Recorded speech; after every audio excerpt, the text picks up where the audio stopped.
All right, today we're going way beyond the basics of meditation. We're going to chart a course deep into the advanced stages of practice, a place where the mind itself becomes this incredible landscape that you get to explore. Our map for this entire journey is going to be the Mind Illuminated. It's this fantastic guide that blends ancient Buddhist wisdom with what we know about the brain today. It lays out a 10-stage path to mastering your mind, and, well, we're jumping right in at the deep end. So it really makes you wonder, right? After you've put in hundreds, maybe thousands of hours on the cushion, what happens next? What does it actually feel like when your mind finally stops fighting you and starts working with you? Our journey really picks up where most people's practice might level off. We're diving in at stage 8, a point where you're already considered an adept. You know, the foundational work is done, and now the real exploration is about to kick off. See, by the time you hit stage 8, the heavy lifting of just trying to build concentration, that's over.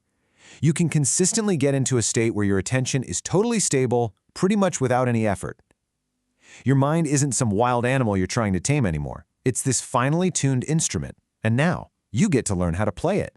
And the big achievement that marks this whole new level is a state called mental pliancy. The most important word there is effortless. It means there's been a fundamental shift. You're no longer forcing your focus. It just happens. This state is literally the gateway to all the advanced stuff.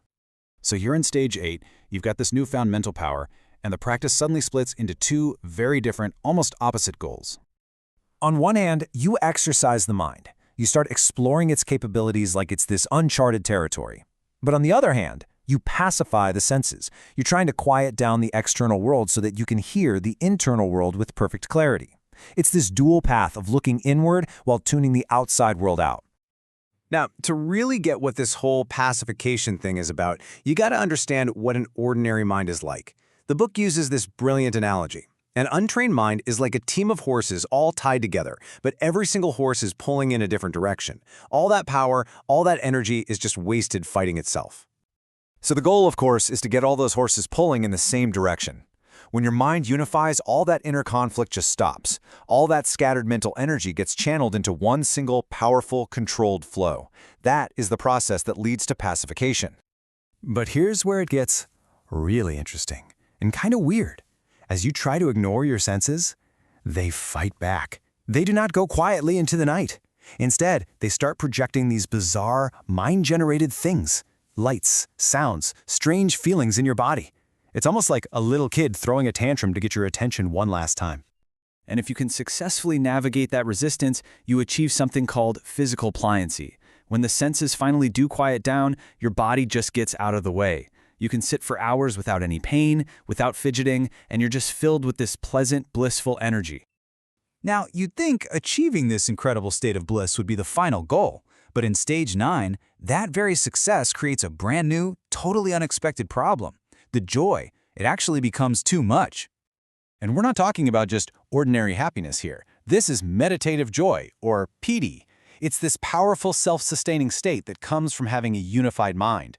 It literally changes how you see reality, skewing everything towards the positive. The glass isn't just half full, it's overflowing. And here is the paradox.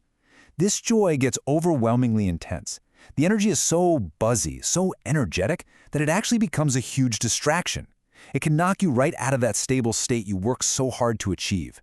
You've created so much positive energy that you literally can't contain it. The book has another great analogy for this.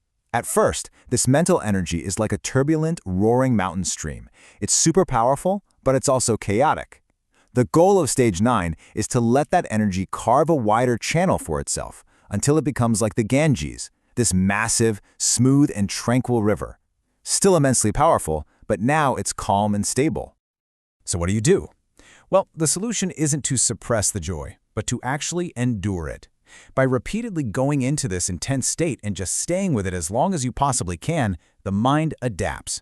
That energy smooths itself out, and it transforms from this frenetic excitement into a deep, profound tranquility. And that brings us to the final stage of this whole path, stage 10. And at this point, the objective isn't about achieving these states on the cushion anymore. It's about carrying them out into your everyday life. The complete state you've been cultivating is called shamatha. It's a state of mind that has 5 key qualities: that stable attention and powerful mindfulness you built earlier, the meditative joy, the deep tranquility it turned into, and finally, a profound equanimity, a kind of mental balance that just isn't shaken by life's ups and downs. So stage 10 is really a two-step process. You've already mastered step 1 on the cushion. Now, the entire focus of your practice shifts to step 2, making shamatha your new default state of being, not just for an hour a day, but for every single waking moment. And the main tool for this is mindfulness.